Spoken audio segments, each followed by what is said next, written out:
Olá, sejam bem-vindos à terceira temporada do podcast Direito Empresarial Café com Leite. É novo por aqui? Então deixa eu me apresentar. Eu sou Amanda Taide, mineira na origem, com passagem em São Paulo e candanga de coração. Casada, mãe do Pedro de 4 anos. Pedro Ataide Rivera Piteu Maranhão. Do Lucas de 2 anos. Lucas lindo, já é. E tutora do Vira-Lata Farofa. Sou professora doutora da Universidade de Brasília, UNB, dos cursos de Direito Empresarial, Concorrência, Comércio Internacional e Compliance. E esse é um podcast idealizado e planejado para as turmas da graduação em Direito Empresarial na UNB, nas disciplinas de Direito Comercial 1. A cada aula, um novo episódio sincroniza com o tema daquele dia.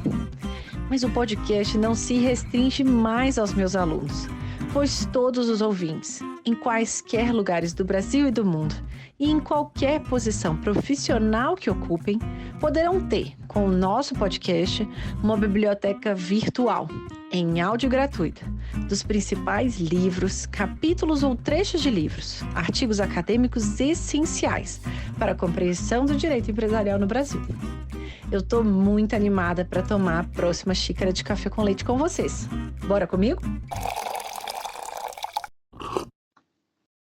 A nossa xícara de café com leite de direito empresarial de hoje vai tratar de um livro escrito por uma série de coautores, como Heiner Krachmann e John Armour, em coautoria com a professora Mariana Pargently. E para isso a gente vai ter a alegria de contar mais uma vez com a participação da professora Mariana Pargently. A gente aqui é fã de carteirinha da professora Mariana, a gente não esconde esse viés. Ela já participou de 2 episódios na primeira temporada, 1 na segunda temporada, tá agora mais uma vez na terceira temporada, pode pedir música no Fantástico, o que ela quiser a gente faz aqui. E, inclusive, deixo registrado que um dos episódios da segunda temporada, o artigo de Will Picking, foi considerado um dos 10 melhores artigos do mundo sobre direito societário. Então, eu fico muito honrada, arrepiada de ter aqui mais uma vez a professora Mariana. Relembrando, para quem ainda não a conhece, o que é improvável, mas vai que. A professora Mariana é professora da Fundação Getúlio Vargas de São Paulo e coordenadora do Núcleo de Direito, Economia e Governança. E já foi professora visitante em Yale, Columbia, Stanford, Pensilvânia e tem atuado como Global Professor of Law da NYU em Buenos Aires desde 2014. É pesquisadora do European Corporate Governance Institute, com uma série de artigos publicados tanto em português quanto no exterior. Professora Mariana, muito obrigada mais uma vez por ter aceitado o convite para participar do podcast e por apresentar, dessa vez, de um modo simples, curto e gostoso, esse tema tão interessante que é a anatomia do direito societário. Obrigada, Amanda. Queridíssima, sempre tão gentil e generosa. Sou muito fã sua e da sua podcast. Um grande prazer estar aqui de novo com você. Então, vamos agora para um livro. Das últimas vezes a gente conversou sobre artigos. Desta vez a gente tem um livro, né, bastante robusto, completo sobre a anatomia do direito societário, em que você integra a coautoria junto com uma série de professores muito conhecidos, né, no direito estrangeiro. Então, eu queria entender como que surgiu essa sua participação no livro e também essa tradução, né, que é um clássico já no inglês, e como que foi essa tradução para o português agora em 2018. Então, vamos lá. A Anatomia do Direito Societário era um livro que já existia, congregava diversos autores dos mais renomados do campo, e um livro que tinha grande impacto como talvez a principal obra de direito societário comparado. A primeira edição foi de 2004, a segunda edição foi de 2009. Eu era fã da obra e fiquei muitíssimo surpresa quando, em 2013, eu estava até grávida, lembro bem, da minha primeira filha, visitando o Henry Hansman, que na época era meu coautor. A gente estava apresentando um paper em Yale na época, ele tinha sido meu orientador. Ele então me estende o convite para ser coautora da terceira edição. Eu quase caí no chão ouvindo o convite, mas achei tão curioso, porque para mim era uma imensa oportunidade e uma grande honra ter receber esse convite, que eu pensei como uma enorme possibilidade de aprendizado. Mas o professor Hansmann falou para mim: Mariana, pensa bem, você não tem obrigação de aceitar esse convite, pois eu não quero que você se arrependa como eu me arrependi dessa obra. Você, mas professora, como é que pode o senhor se arrepender dessa obra se ela é uma obra tão querida, tão influente? Ele fala: Mariana, tudo bem, não é que eu não goste da obra, mas foi uma obra muito, muito, muito difícil de ser feita. É um projeto coletivo. Projeto coletivo é difícil de ser gerido. E eu acho que, em termos do tempo que eu dediquei, eu me arrependo. Eu falei: professor, não se preocupe, porque a obra já está pronta, ela vai agora ser atualizada. Então, eu não vou me arrepender, aceito com todo prazer, aceitei na hora, não pensei duas vezes. Mas daí teve uma segunda parte da conversa, Amanda. Ele falou: Mariana, a segunda parte da conversa é a seguinte: é a terceira edição e você está sendo convidada para atualizar a parte dos Estados Unidos. Já conversamos com os coautores com relação à inclusão do Brasil, que imaginei que você talvez tivesse interesse, mas nessa edição não entra, talvez fique para a próxima. Falei: professor, que pena. Ok, aceitei dessa forma também. Mas depois, né, se vocês forem consultar, a obra tem no Brasil. E aí, no processo de escrita, eu comecei a infiltrar o Brasil nas discussões e fazer um lobby. E eu acho que o meu interesse em incluir o Brasil era muito forte, minha energia venceu, e depois acho que foi um ponto muito bem recebido por todos os coautores, que foi a decisão certa, ter essa abordagem mais ampla, mais plural, e incluir o Brasil como o primeiro país em desenvolvimento a ser analisado na obra. Interessantíssimo, é uma obra que a gente vai começando a analisar. Quando você vai pegar pela primeira vez aqui todo o sumário, você vai vendo, né, a série de coautorias que vão tendo. Então, eu imagino como que é esse processo de redação e também, né, de atualização de quem foram os autores da primeira temporada, da primeira edição, da segunda edição, e agora na terceira edição, vendo, né, a chegada de novos autores, né? E aí eu queria entender, e nesse processo de tradução também do inglês para o português, como é que foi, assim? Foi uma continuidade natural do processo, ou esse processo de tradução ele também é desgastante ou também é problemático, vamos dizer, quando a gente vai trazer uma obra tão conhecida para cá, para o Brasil? Bom, essa é uma obra que já foi muito traduzida e já houve iniciativas que não chegaram ao fim, mas que foram iniciadas para a tradução da segunda edição ao português. Então, quando eu estava ainda em Yale fazendo doutorado, o professor Hansmann volta e meia era consultado para traduções ao português. A segunda edição foi traduzida em várias línguas. E a terceira edição também, aliás, eu acho que a edição com tradução num número maior de línguas. Até me divirto com as traduções ao chinês, ao georgiano. É um alfabeto bem diferente. Com relação ao português, sempre soube que daí eu ia querer traduzir para o português. Então, realizar esse sonho meu e de outros professores de ter uma anatomia em português. E a forma como foi feita é que eu contratei um tradutor que já tinha me auxiliado na tradução da tese de doutorado. E depois o texto passou por uma revisão muito cuidadosa minha, que não quer dizer que não tenham ficado erros, mas a gente realmente se esmerou, minha e da minha pesquisadora à época, hoje doutoranda na GV, Gabriela Góes. E é impressionante como é difícil traduzir. A gente está acostumado a criticar traduções, encontrar traduções ruins, mas como é difícil traduzir bem. O trabalho, evidentemente, não está perfeito, mas houve esse esforço de traduzir de uma forma coerente com a norma culta da língua portuguesa e sem anglicismos excessivos e desnecessários. E isso foi muito difícil. Se acharem erros, são muito bem-vindos para a próxima edição em português, mas realmente é um esforço bastante hercúleo esse da tradução, mas talvez a obra possa servir, então, como inspiração de tradução de alguns termos, porque foram pensados, né? Não quer dizer que necessariamente seja sempre a melhor resposta, mas foi realmente um esforço de tropicalização da grande maioria dos termos utilizados na obra em inglês.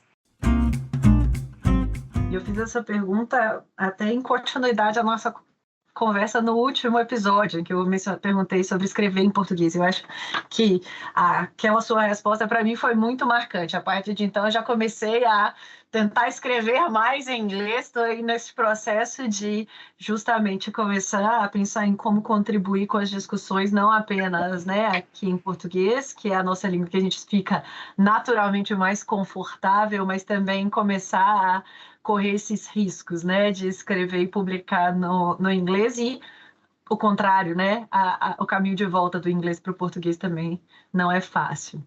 Mas então, para a gente começar do começo, o livro é sobre anatomia do direito societário. O que é, então, o direito societário? Bom, Amanda, aí já começa com uma questão de tradução, porque o nome do livro é The Anatomy of Corporate Law. E corporate law seria o direito das companhias. E numa escola de tradução acabamos chamando de direito societário, mas o paradigma societário, objeto do livro, é a sociedade anônima ou companhia. Então eu vou responder a pergunta sobre o que é o direito das companhias. E a resposta que o livro dá é que a forma jurídica, o tipo de SA, tem alguns elementos universais, é assim que o livro se apresenta. A SA tem personalidade jurídica, responsabilidade limitada, delegação da administração sob estrutura de conselho, ações transferíveis e propriedade de investidores, e é notável que as grandes empresas ao redor do mundo adotam esse tipo. Então, é um livro de direito comparado, mas que parte de uma ideia de semelhança central. Então, nos diferentes países há esses atributos. Atributos esses que são muito importantes para colocar de pé grandes empresas e reduzir custos de transação. Mas, ao mesmo tempo, eles criam diferentes problemas de agência, os quais serão, então, tratados, mitigados pelo direito societário. Então, para a gente entender um pouco dessa sua fala, né? O que são esses problemas de agência que podem surgir no bojo deste próprio direito societário? O Anatomia identifica 3 problemas de agência. O conflito de agência entre administrador e acionista, e isso quer dizer que o administrador, quando administra coisa alheia, pode, talvez, perseguir os seus próprios interesses e não os interesses dos acionistas. Segunda modalidade de conflito de agências é que o acionista controlador, quando influi nas decisões da companhia, também pode fazê-lo segundo seus próprios interesses e não segundo os interesses dos acionistas minoritários. E o terceiro conflito, o problema de agência, é que a companhia e os seus acionistas, quando tomam decisões, podem levar em consideração seus interesses e não os interesses dos credores. E isso é um problema, já que a companhia é um tipo societário com responsabilidade limitada. Queria só pausar para enfatizar a importância dessa ênfase em 3 problemas de agência. Porque, até então, a literatura de direito societário e governança corporativa era excessivamente angocêntrica e enfatizava o conflito de agência administrador-acionista, típico de companhias com capital pulverizado, que prevaleciam nos Estados Unidos, na América e na Inglaterra. Enquanto sabemos que ao redor do mundo, e também no Brasil, há uma prevalência de companhias com acionista controlador, nas quais prevalece o conflito de agência controlador minoritário. Então, daí o livro já dá um salto plural muito importante, reconhecendo que o problema prevalente vai mudar segundo a estrutura de propriedade acionária predominante em uma dada companhia e em um dado país. E acho que esse foi um salto conceitual muito importante que merece ser sublinhado na obra. E um ponto que é muito interessante desse livro é justamente a abordagem comparada, né? Então, como que é possível, qual a metodologia, qual a forma, como que normalmente você faz e como que foi feito no livro, essa comparação de direitos societários em diferentes países que podem ter características tão diferentes, uma delas a propriedade acionária, como foi mencionado, mas uma série de outras características diferentes. Então, a estratégia que o livro utilizou foi uma estratégia econômica ou funcional. Então, baseando-se na ideia de que esses problemas de agência são comuns. Mas para resolvê-los, é possível resolvê-los de diferentes formas. Então, o livro mapeia uma série de estratégias jurídicas, um cardápio de estratégias jurídicas. Regras e standards, eleição e destituição, trusteeship e recompensa, iniciação e ratificação, e por aí vai, é esse cardápio, e mostra que em diferentes contextos, diferentes sistemas jurídicos adotam diferentes itens do cardápio para dar conta do mesmo problema, que é uma abordagem muito, muito rica, muito importante para o direito comparado. É uma ideia que estava com outras palavras em Ascarelli, ele falava muito da fungibilidade do fim econômico relativamente ao instrumento jurídico e vice-versa, né? Com base na ideia de que a mesma regra pode ter efeitos diferentes em contextos distintos e, da mesma forma, o mesmo objetivo pode ser alcançado com regras diferentes. Então, é algo que olha não para a forma das regras, mas para a sua função e para a substância dos resultados. Essa é a abordagem do livro, para estruturar, enfim, né, uma comparação de tantos aspectos numa matéria que realmente ela é grande, ela é robusta. E durante a redação do livro, teve alguma controvérsia entre os coautores, além da inclusão do Brasil? Teve, Amanda, e eu fui responsável também pela segunda controvérsia. Então, recebi o convite em 2013, tinha que atualizar o livro desde a última edição de 2009. Veja, a edição de 2009, ela saiu em 2009, mas ela foi evidentemente escrita antes. Antes, portanto, da crise financeira de 2008, que foi um evento bastante dramático para o capitalismo global e que balançou também o pensamento de direito societário e de direito e economia. E daí, olhando para as diferentes inovações jurídicas desde então, e isso incluía cada vez mais cotas de gênero em conselho de administração, preocupação com disclosure de questões não financeiras, preocupação com desigualdade e remuneração dos executivos. Teve uma regra nos Estados Unidos que exigia publicar a razão entre o que ganhava o CEO e o que ganhava o empregado médio numa determinada companhia, disclosure com relação a conflitos na República do Congo, uma preocupação de direitos humanos que se traduziu em regras de mercado de capitais.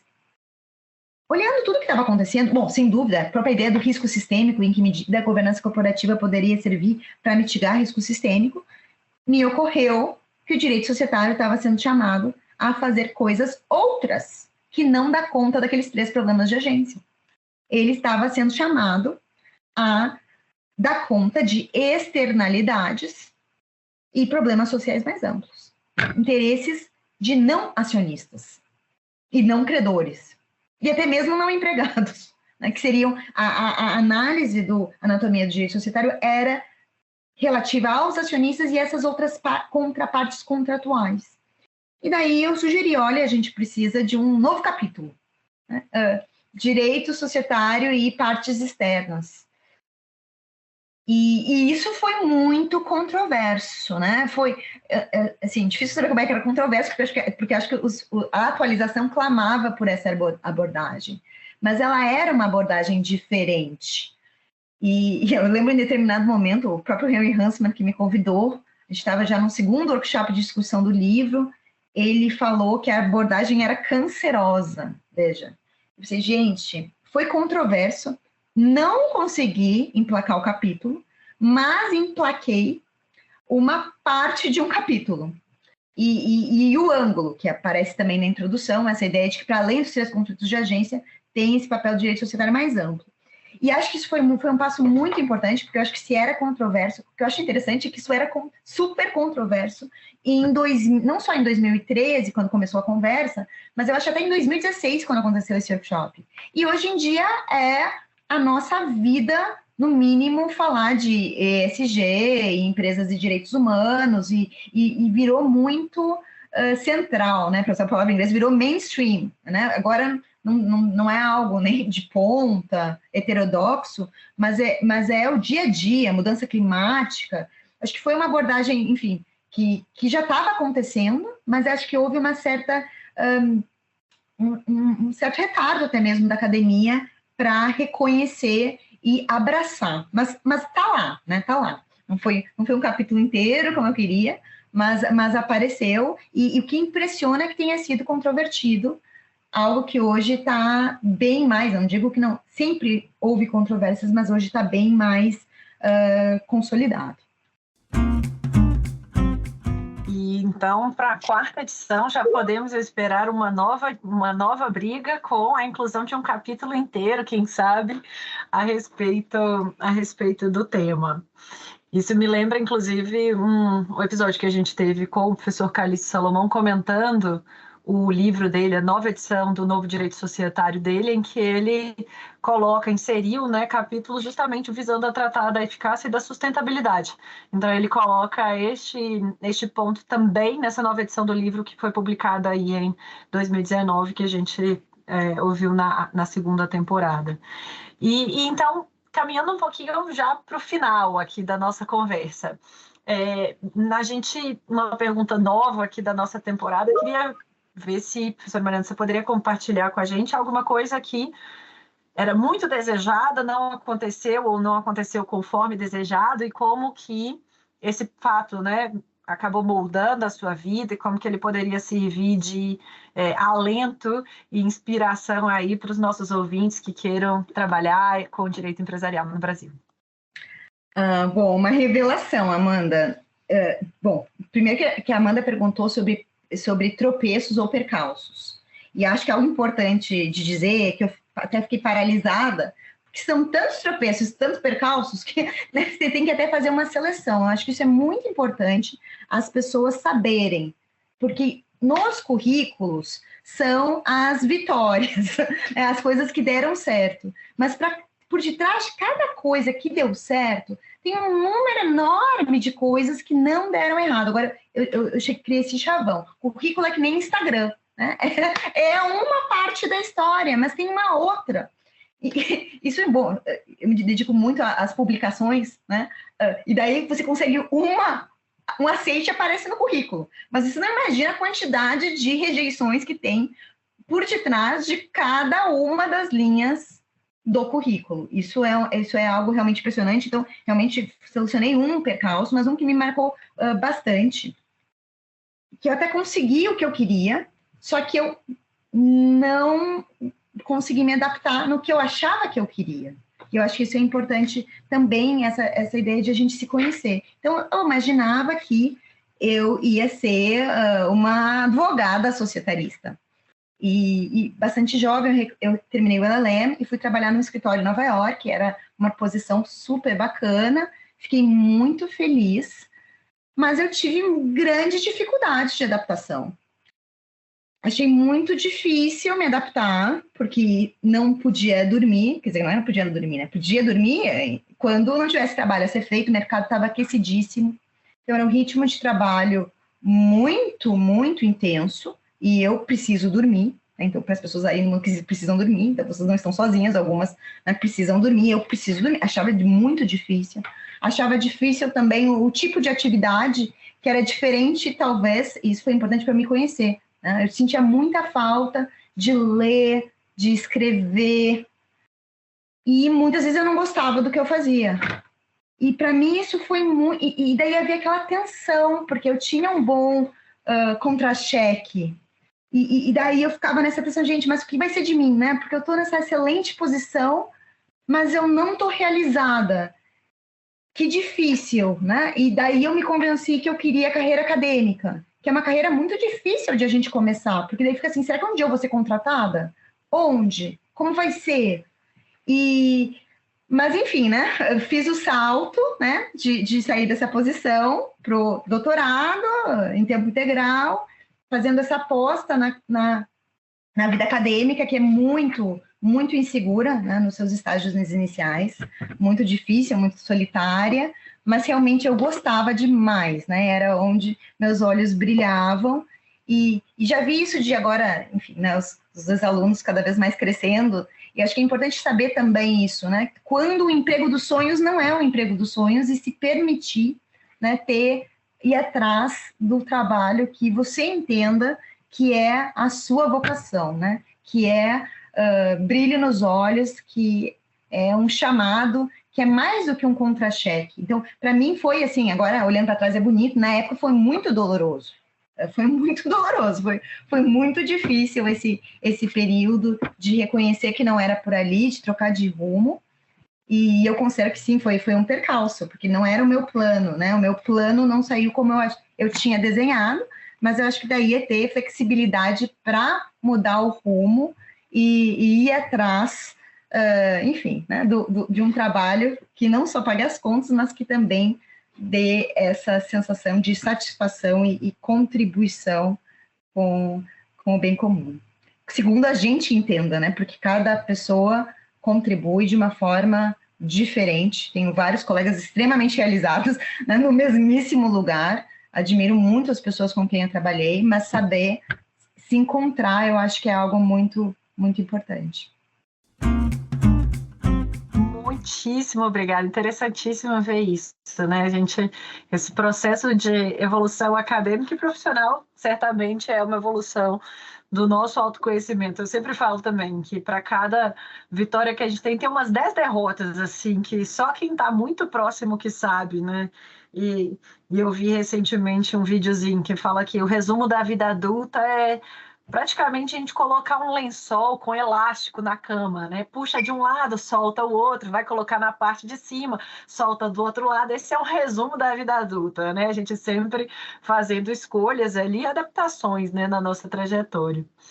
E para a gente fechar, então, eu queria entender quem que você gostaria ainda de ouvir, ou quem que já veio e que você gostaria de ouvir novamente com um novo livro, um novo texto, uma nova recomendação para a próxima temporada do podcast.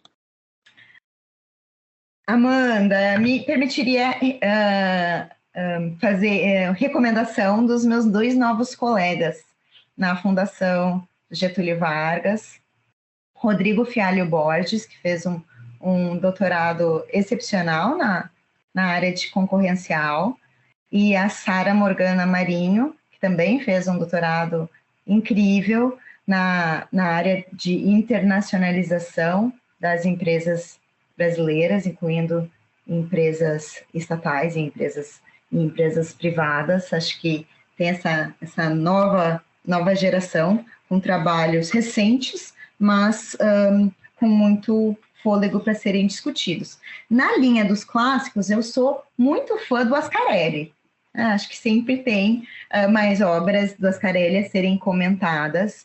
Acho que foi um autor que tivemos muita sorte, né, por razões trágicas, de tê-lo no Brasil, e que tinha um pensamento de muita qualidade, muita vanguarda, mesmo com lições importantes até hoje. Nesse ponto é até engraçado que em um dos episódios A gente estava até comentando que tinha que fazer uma série do Netflix sobre Ascarelli. A gente estava pensando aí quem, porque tem tanta coisa escrita e tudo volta para Ascarelli, né? Então, de algum modo, esses textos, né, que do Ascarelli são muito basilares mesmo no nosso sistema. E o professor, a tese de doutorado do Rodrigo Fialho Borges já entrou na bibliografia obrigatória do meu curso da pós-graduação na área de comércio e já está anotado o nome da professora Sara Morgana Marim também. Então, muitíssimo obrigada mais uma vez pela sua presença, tomando aí uma xícara de café com leite com Anatomia do Direito Societário. Mais uma vez, 4ª participação no podcast. Muito obrigada pelo seu tempo, pela sua atenção aos alunos, aos ouvintes. Obrigada, professora. Eu que agradeço. Grande abraço, Amanda.